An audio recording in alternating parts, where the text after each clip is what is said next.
Monsieur le maire, bienvenue dans C'est-à-dire. Bonjour. Bonjour. Cette semaine, le prolongement de la ligne 14 du métro parisien est effectif avec 3 nouvelles stations, Pont-Cardinès, Saint-Ouen et Mairie de Saint-Ouen. Suite à cette ouverture, vous avez envoyé une invitation à l'enterrement de la ligne 13. Qu'est-ce que vous voulez dire par là? Alors c'est moins la question de l'enterrement, c'est que c'est très bien qu'il y ait la ligne 14 pour les gens qui vont s'en servir.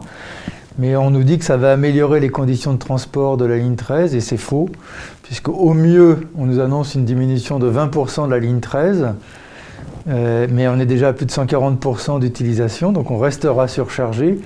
Et il y a de plus en plus de monde qui devrait utiliser la ligne 13, donc c'est une ligne qui va rester surchargée, une des lignes les pires de France, voire du monde. Il n'y avait aucun arrêt prévu sur cette ligne 14 à Gennevilliers de toute manière au départ? Non, mais c'est moins le problème que le fait qu'il faudrait trouver des solutions. Alors j'entends bien, on me dit le débranchement n'est pas possible, etc., mais qu'ils trouvent des solutions. Et la seule solution possible pour améliorer sur la ligne 13, c'est de faire en sorte qu'il y ait non plus une rame sur deux, mais que des rames normalement comme dans les autres lignes. Donc si on ne veut pas appeler ça débranchement, on n'appelle pas ça débranchement, mais il faudra certainement investir.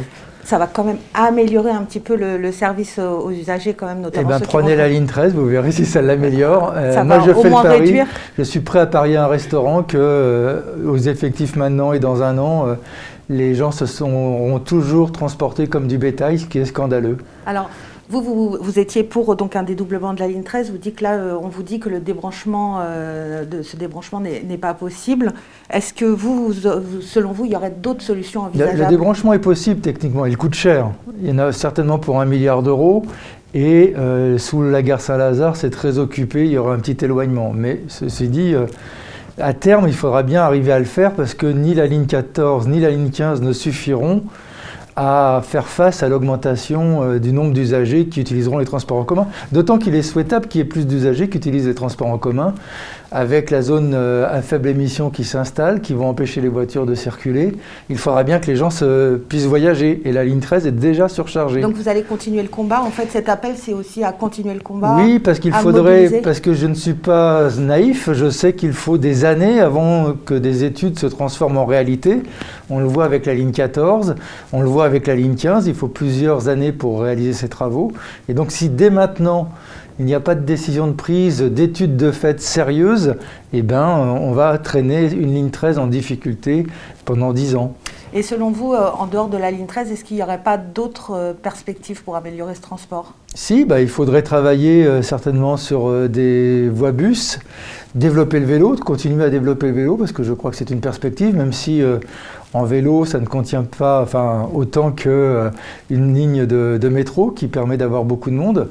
Mais il y a plein d'axes de progrès à réaliser. Alors le maire de Saint-Ouen, lui, est très content pour sa ville. Il a raison. Et pour le rayonnement de ses activités économiques et le dynamisme de son territoire. Est-ce que pour Gennevilliers, ça serait l'inverse? Est-ce que du coup, Gennevilliers aurait moins de développement économique? Non, pas du tout. Ça n'a pas de conséquences négatives pour Gennevilliers. La ligne 14, c'est plutôt un bien. C'est bien qu'il y ait plus de lignes de métro. Et ce qu'il faut, c'est qu'il faut améliorer la ligne 13, il faut améliorer l'existant. Mais d'un autre côté, les moyens ne peuvent pas être mis partout. Est-ce que vous comprenez qu'il n'est pas possible de satisfaire tout le monde au même moment? Si, non, je ne comprends pas ça. Parce que quand on a été capable de faire le métro de Paris, on a fait tout Paris. Mais par contre, on a fait un emprunt sur 100 ans.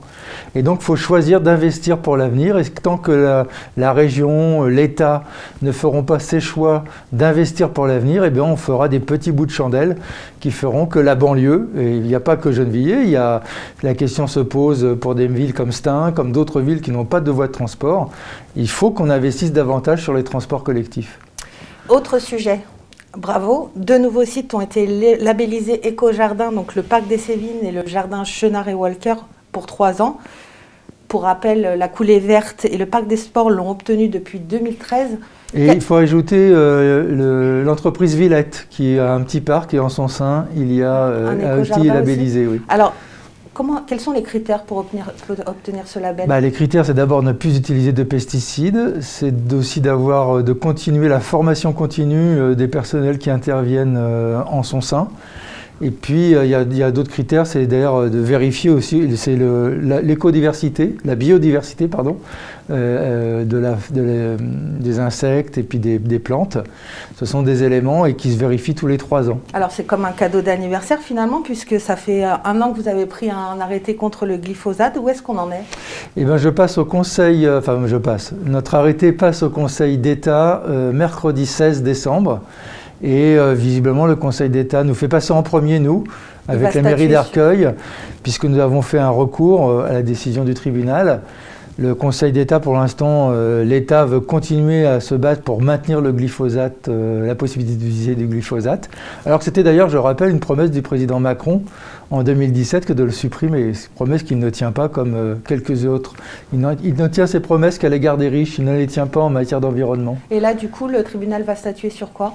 Eh bien, sur le fait de savoir si mon arrêté était légal ou pas. Et de pouvoir continuer à ne pas utiliser. Mais il y a déjà des choses positives, hein, c'est que la SNCF travaille à une alternative au glyphosate. Ils ont commencé à le faire et je remercie cette entreprise d'en tenir compte. Le deuxième effet positif, c'est que beaucoup de copropriétaires ont regardé quels produits étaient utilisés, donc on arrive à faire diminuer l'utilisation du glyphosate dans la ville.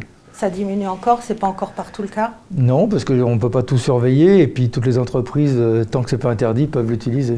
On arrête là, on se retrouve l'année prochaine dans C'est-à-dire.